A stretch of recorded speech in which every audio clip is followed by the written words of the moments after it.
The next thing we're going to program is I want to actually get some movement on my ghosts. So I have 3 ghosts right here.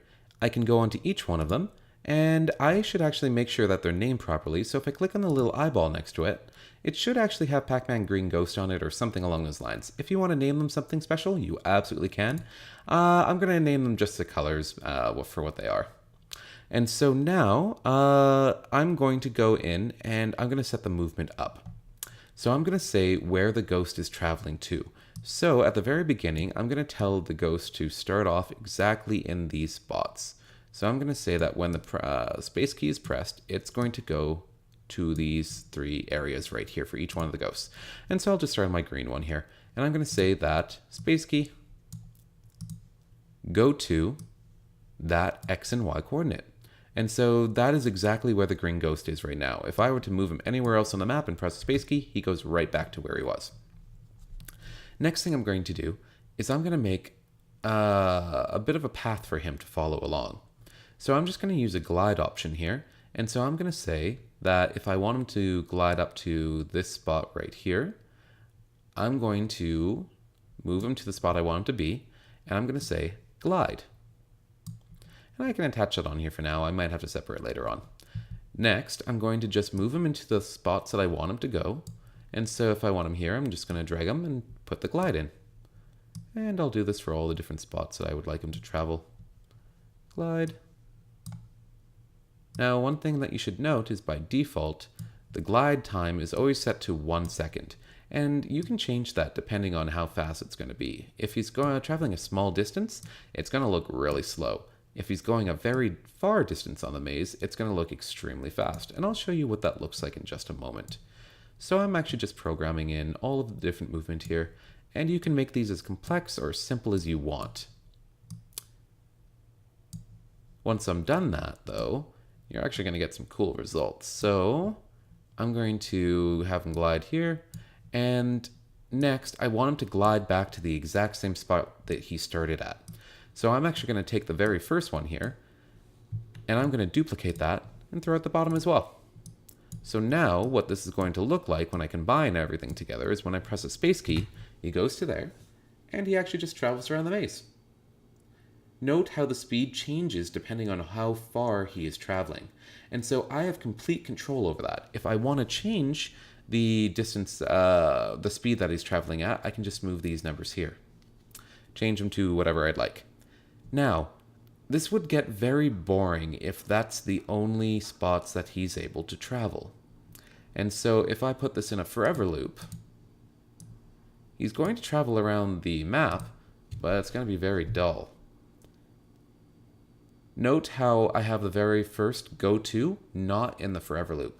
And the reason for that is that I want him to stay right here. And so now he's going to choose his next path. I don't want him to go back into the center, and that's what the first little control is going to say. When I press a space key, though, he should be able to go back in there.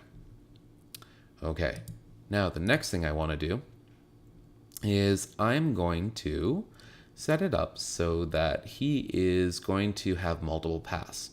So I'm going to have him go back to his original spot right here. Actually, I lied. I'm going to have him go to where he ends off the first path, or starts the first path. And next, I'm going to program for him another path.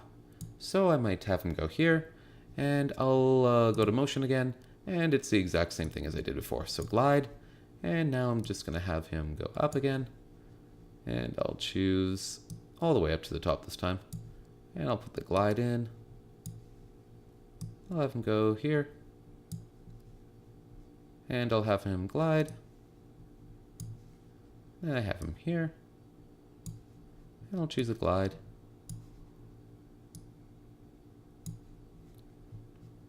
And so forth. It's monotonous, but kind of soothing at the same time.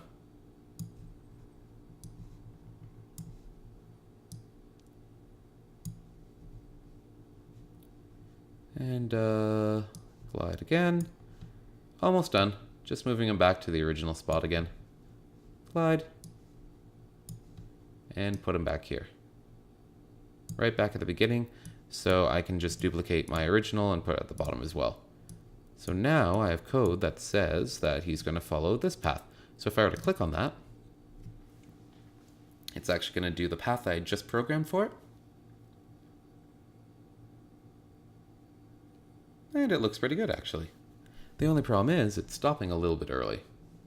So I will fix that up by putting on this one right here, duplicate and throw that in. It's not the one I want here. Throw this one. So let's try that again. Yep, the first one needs to change as well. My mistake.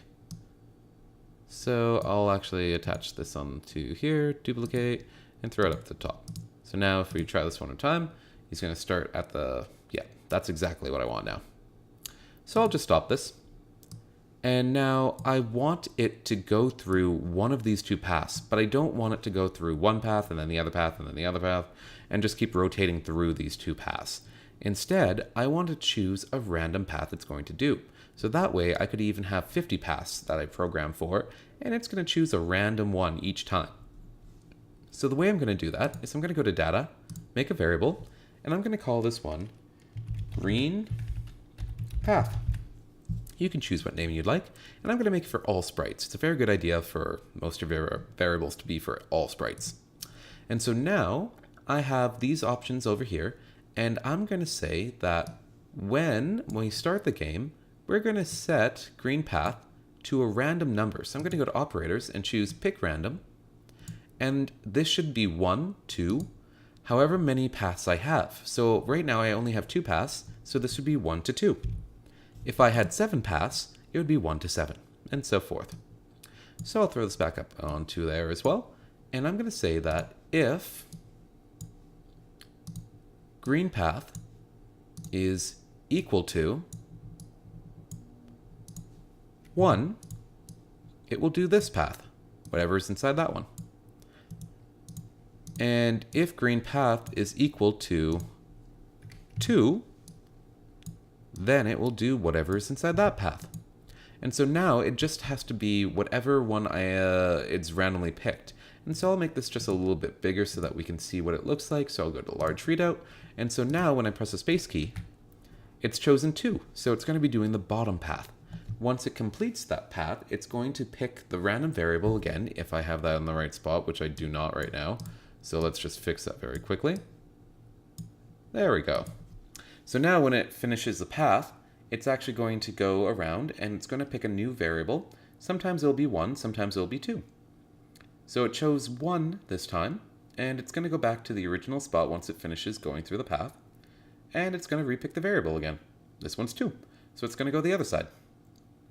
In theory, you do have the chance of it picking either 1 or 2 every single time, so it does the exact same path.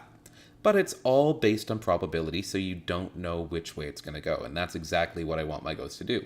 I want a little bit of a challenge in my game. So, that works for me right now.